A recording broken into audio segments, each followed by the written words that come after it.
그렇다면 다음으로 융에 대한 이야기를 또 해볼게요. 사실 이제 이 분석 심리학 처음에 프로이드를 시작으로 정신분석학이 탄생하면서 의식과 무의식이라는 개념이 세상에 알려지고 아까 아들러도 그렇고 융도 그렇고 다 각자만의 방식으로 각자만의 경험으로 이론을 확립해 나가는 중에 저는 융의 이론에 굉장히 지대한 영향을 받았어요. 융을 만나고 나서 융의 분석 심리학 이론으로만 작품을 한 15년 했었나 봐요. 제가 창작자였으니까요. 그럴 정도로 이 융의 세계관으로부터 모티브를 많이 얻었었는데 사실 융만 절대 위대하진 않아요. 근데 예술가적 성향이 좀 많이 발달하신 분이었던 것 같고 제가 창작자이다 보니까 어떤 지점에서 공명이 좀 빠르게 일어났던 것 같아요. 그래서 내가 아마 융과 함께 젊은 시절을 보냈다고 볼 수 있는데요. 앞에서 계속 인본주의 심리학자든 또 아들러든 잠재력에 대한 이야기를 계속 한단 말이에요. 그 잠재 가능성, 잠재력은 도대체 어디서 온 거지? 그렇다면 인간은 왜 그런 욕구와 의지들이 본능과 천성으로 존재하고 잠재 가능성은 왜 있는 거야? 다른 존재랑 다르게. 이 신비를 평생을 밝히신 분이 융이라고 할 수 있습니다. 융의 또 인상적인 멘트들 또 한번 공유해 보도록 하겠습니다. 융조차도 인간에 대해서 궁금해했어요. 인간은 원숭이도 암소도 나무도 아니다. 나는 하나의 인간이다. 그런데 인간은 도대체 무엇이란 말인가? 재밌지 않나요, 이 멘트? 오직 나 자신으로 살아야 하고 나의 내면이 말하는 것이거나 본성이 내게 가져다주는 것으로 살아야 한다. 네, 칼 로저스도 그렇고 계속해서 나 자신으로 살아야 한다는 이야기가 나옵니다. 결국 이제 융이 인간의 영혼의 지도라고 해서 인간이라면 누구나 동일하게 보편적으로 내재되고 작동하는 원리들이 있다고 보자는 거예요. 근데 그 원리들은 동일함에도 불구하고 이 살아 숨쉬는 유기체로서 생명으로서 나에게 주어진 환경과 조건 안에서 반응하는 선택지는 철저하게 고유하기 때문에 보편적으로 주어진 어떤 패턴이더라도 채워야 하는 건 내 몫인 거예요. 채워야 될 내 몫을 내 욕구의 순서에 맞춰서 가꾸어 나가는 것을 오직 나 자신으로 살아야 한다. 이렇게 계속 말하고 있다라고 저는 지금 중간에 한번 정리해 드릴 수 있을 것 같은데요. 조금 어려운 단어와 그림들이 있긴 있는데 이걸 좀 쉽게 제가 설명을 해드려 볼게요. 융은 신체적인 조건만 조상으로부터 물려받고 유전받은 것이 아니라 정신적인 체계, 정신의 구조, 조상들의 경험과 기억도 우리는 유전받고 있다. 이렇게 정리해 드릴 수 있어요. 다른 심리학자들도 계속 말하고 있는 잠재력을 융의 이론에 빌리면 조상들로부터 계속 유전받고 있기 때문이라는 거예요. 조상은 인간으로서의 조상도 있지만 그 이전의 인간 탄생의 이전의 태고적 지구와 자연의 기억까지 다 포함한 거예요. 그래서 이거를 집단 무의식과 원형 이론으로 설명을 했는데요. 집단 무의식이 뭐냐면 인류 공통으로 물려받고 있는 유전적인 어떤 기억과 경험들을 집단 무의식이라고 얘기하고 있고 이게 내 안에 원형이라는 형태로 존재하고 있다라고 설명해 드릴 수 있어요. 여기서 말하는 원형이 동그란 모양의 원형이라기보다는 원래 그 자체 본질이라고 말할 수 있어요. 사람이 계속 변했다 하지만 이상하게 어떤 성질은 반복되고 있어. 어떤 성질이 반복되고 있는 것들을 인간은 경험을 통해 계속 더 각인하고 있어. 기억하고 있어. 각인되고 기억된 어떤 그 공통의 성질을 원형이라고 부르는 거고요. 그 원형이 내 안에 지금 하나씩 다 새겨져 있다는 거예요. 세포 속에. 그래서 이걸 모두가 부여받은 자연의 선물이라고까지 표현을 했는데요. 아까 이 잠재 가능성은 그러니까 태어난다면 지구에 태어난 이상 잠재 가능성을 빠뜨리고 태어날 수 있다 없다? 없다는 거예요.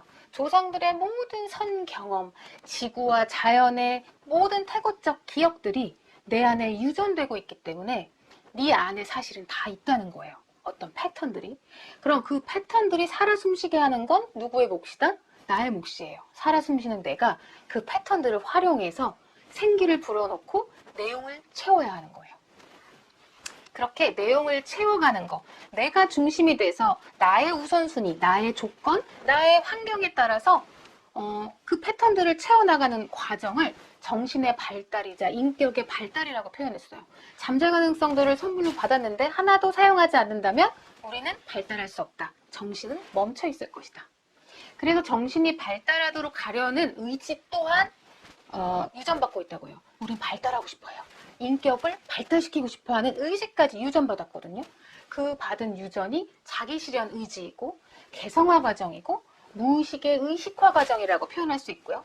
이게 바로 본능이자 천성이라고 얘기하는 거예요. 유전받았으니까 본능이자 천성이죠. 그럼 자기실현 의지는 아까 메슬로우부터 계속 이어지는 것과 동일해요. 나 자신으로서 내가 누구인지를 알아가는 나의 만족, 그걸 향해서 나다운 무언가를 실현내고 구체화하고 창조해내려는 의지까지 가는 거죠. 그 자기실현 의지를 융의 언어로 빌리면 나라고 믿는 작은 나를 자아라고 부르는 거고요. 내 심층에 숨어있는 이 모든 걸 포함하는 큰 나를 자기라고 봤을 때 지금 이것밖에 의식화 과정이 안 일어난 표면에 있는 나는 더 큰 나, 잠재 가능성을 계속 사용해보고 정신을 발달시킴으로써 더 큰 나로 향해 가려고 한다. 이건 천성이고 본능이다. 이렇게 해서 자아가 자기로 향해 가는 걸 자기실현 의지라고 했고요. 이 과정은 누구나 자아가 자기 실현을 하려는 의지는 동일하지만 순서는 다 다르고 가려는 방법도 다 달라요. 그래서 이걸 개성화 과정이라고 표현할 수 있고요. 개성화 과정을 통해서 일로 향해 가는 건 결국 무의식 속에 숨어있는 다양한 잠재력과 잠재 가능성을 의식이 알아채서 표면에서 사용하는 거기 때문에 의식화 과정이라고 하는 거예요. 나 아직 나한테 그런 모습이 있는지 발견을 못했어 라고 했을 경우에는 아직 무의식에 있는 거예요. 내 잠재 가능성이. 근데 나 새로운 나의 모습을 발견했어. 메슬로우의 표현을 빌어서 발견했어. 그러면 의식화된 거예요. 내 안에 무의식에 숨겨져 있던 나의 잠재 가능성이 나 드디어 경험해봄으로써 활용함으로써 의식화했어. 이렇게 말할 수 있는 거예요. 그럼 계속 발달하고 있는 거예요. 그건 그렇게 발달하고자 하는 천성 안에서 우리는 온전한 사람이 되고자 한다는 거예요. 이 전체를 아우르고자 하고 성장하고자 하고 발달하고자 하고 그걸 내 방식으로 나답게 나의 조건에 맞게 내 순서대로 가고자 하는 본능이 온전한 사람이 되고자 하는 본능이다. 이 과정을 또 초월과 통합이라고 해서 잠재 가능성의 하나를 클리어해보고 새로운 나를 발견해보고 발견해본 것들을 내 방식으로 살도 입히고 두 개의 발견된 것들을 섞어보기도 하고 이런 식으로 초월하고 통합하는 과정을 우린 굉장히 흥미로워한다. 이걸 융이나 아까 메슬로우나 칼 로저스나 아들러나 다 지금 같은 이야기를 하고 있는 겁니다. 그럼 평생 한 가지 모습으로 살 수 없다라는 저의 타이틀로 다시 연결해드리면 이 안에 있는 이 많은 잠재 가능성들을 깨워내서 무의식의 의식화 과정으로 새로운 나를 발견하는 것이 유전받은 자연의 선물이 얼마나 많겠어요? 그걸 다 해보려고 한다면, 해보고 싶어 한다면 하나의 인격으로, 한 모습으로 평생을 살 수 있을까요? 물론 제한된 생명 때문에 유전된 모든 것들을 사용해볼 수도 없어요. 이미 하나씩 나를 깨워줘 하면서 숨쉬고 있는 수순들을 정해진 생명의 기간 동안 우리는 마음의 부름에 따라 꺼내 써보고자 한다는 거예요. 그렇게 하면 당연히 유전받은 그 많은 것들을 하나씩 꺼내서 새롭게 발견해서 온전한 나로서 발달시켜서 통합하는 자기실현 의지가 80평생 동안 꽤 이루어지다가 죽게 되겠죠. 다 사용해보진 못하더라도. 그럼 그것만으로도 평생 한 가지 모습으로 살 수 있을까요? 없겠죠. 내가 원하는 나로 성장한다라는 건 어떤 주기를 통해서 계속 새로 디자인되고 새로 정립되어야 할 수 있는 것 같아요. 이렇게 해서 이제 심리학자들의 이야기를 전해드려 봤어요. 그러면서 다음으로는 조셉 캠벨이라고 이제 비교 신화학자예요. 심리학자는 아니고 여기는 신화학자인데 제가 왜 마지막으로 이 비교 신화학자인 조셉 캠벨을 소개하게 됐냐면요. 신화하면 그리스 신화 뭐 아시죠? 보통은 신화학을 나를 배제하고 남의 일처럼 신화를 그렇게 바라봤다면 조셉 캠벨은 내 내면에서 일어나는 일과 신화를 연결했어요. 오래된 이야기라고 불려지는 신화 안에는 인간의 내면이 반영되어 있는 거고 내 내면 또한 신화론적으로 분석해 볼 수 있는 거고 내 내면의 상태만큼 외부 세상을 보는 거고, 외부의 상태도 내 내면의 상태에 따라 구현된다. 이렇게 해서 신화와 내면을 연결한 사람이다 보니 조셉 캠벨은 거의 심리학자랑 유사한 부분이 있었어요. 이 조셉 캠벨의 이야기를 마지막으로 제가 2강을 마무리할까 합니다. 읽어드려 볼게요. 인간이 궁극적으로 찾고 있는 것은 삶의 의미가 아니라 살아있음에 대한 경험이다. 살아있음에 대한 경험이다. 앞에 이야기들과 계속 겹치는 부분들이 있습니다. 아까 말씀드린 대로 우린 이미 프로그램되어 있을 수가 있어요. 유전받고 있고 인간이라면 공통적인 현상들이 있다는 걸 심리학자들이 발견해냈잖아요. 동일한 보편성 안에 놓여 있음에도 불구하고 왜 살아야 되죠? 삶의 의미는 뭘까요? 경험하려고 이곳에 왔다는 거예요. 공통으로 프로그램되어 있는 각각이 내 방식으로 경험해서 살아 숨쉬게 만들어내는 거예요. 그걸 하려고 여러분들은 이 땅에 태어났다는 걸 조셉 캠벨은 전하고 있어요. 그러다 보니 여러분들이 여기 왜 온 거예요? 내가 살아있어! 라는 걸 느끼려고 온 거예요. 생명으로. 유기체로. 움직일 수 있는 동물로. 그렇기 때문에 만약에 여러분들이 살아있음을 경험하지 못하고 한 가지 모습으로 화석처럼 살고 있다거나 반복된 일상을 살고 있다거나 매슬로우의 5단계 욕구에서 하위 단계에만 머무르고 있다면 위로 상향화될 수 있음에도 불구하고 서로 도울 수 있음에도 불구하고 아랫 단계에 머무르면서 몇 가지의 모습으로 나를 구속하면서 산다면 우리는 살아있는 경험을 하지 못하는 거기 때문에 답답해하고 힘들어해요. 보통 그것을 무기력하다고 얘기하고 우울하다고도 얘기해요. 저도 지금 굉장히 많은 분들을 코칭하면서 1대1로 무수한 분들을 만나서 소통하고 있는데요. 무기력하고 우울해서 찾아오시는 분들의 이야기를 들어보면 삶의 다음의 부름으로 응하지 않고 멈춰있기 때문인 경우가 많아요. 이미 성장 욕구가 안에 내재되어 있고 마음은 너의 성장 방향은 이쪽이야 하고 알려주고 있음에도 불구하고 여러 이유로 내가 그것들을 멈추고 있을 때 무기력감과 우울증을 호소하더라는 거예요. 여러분은 살아있음을 경험하기 위해서 여기에 태어났으니까 마음의 부름에 따라 욕구의 다음 단계를 향해서 자기 실현을 해나가셔야만 한다는 겁니다. 남의 말을 따르지 말고 천복을 따르세요. 지금 하고 있는 일이 좋아서 선택한 일이라면 바로 그겁니다. 이렇게 표현했어요. 네, 이게 바로 계속 천복이라고까지 얘기했죠. 앞에서 천성이다, 본능이다 얘기한 것처럼 자기 실현 의지, 자유의지, 능동성, 잠재력을 발휘하고 싶은 욕구, 다음 단계로 욕구를 상향화하고 싶은 성장 욕구, 이 모든 것이 다 천복이에요. 그걸 따르려는 거예요.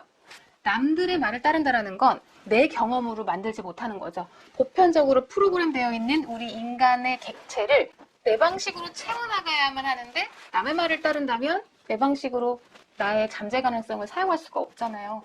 그러면 우리는 살아있음을 경험하지 못하는 것이고, 만약 지금 동영상을 보고 계신 분들이 나는 내가 좋아서 하는 일을 하고 있어요.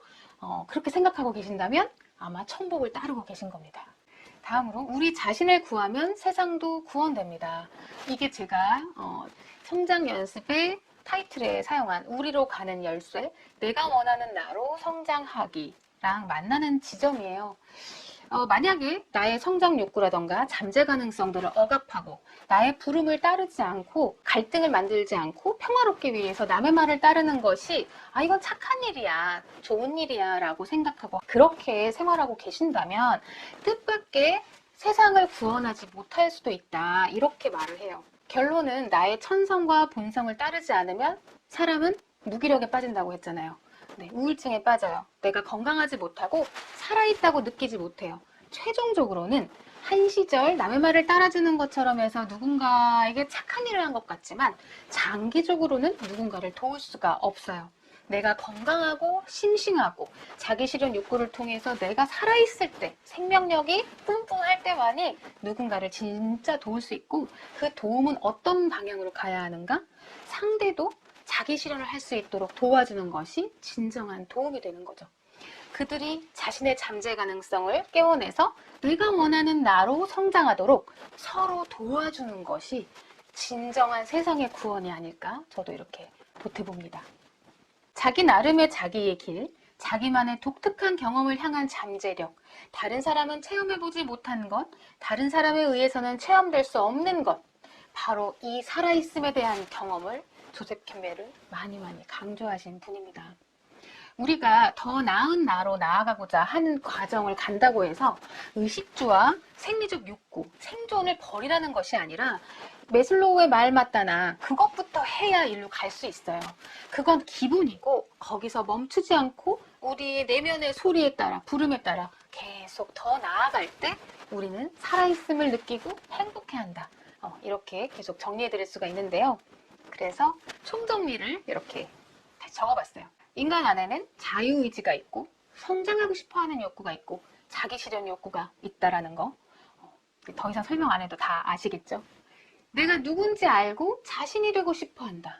네, 인간은 뜻밖의 고등동물이에요. 고차원적인 동물이랍니다. 이걸 뇌과학에서는 이제 신피질의 존재를 이렇게 설명해요. 그러니까 포유류나 파충류에게는 없는 뇌가 이제 신피질이고 인간에게만 있는 신피질이 지금 계속 발전하고 있어요. 더 발달하고 있어요.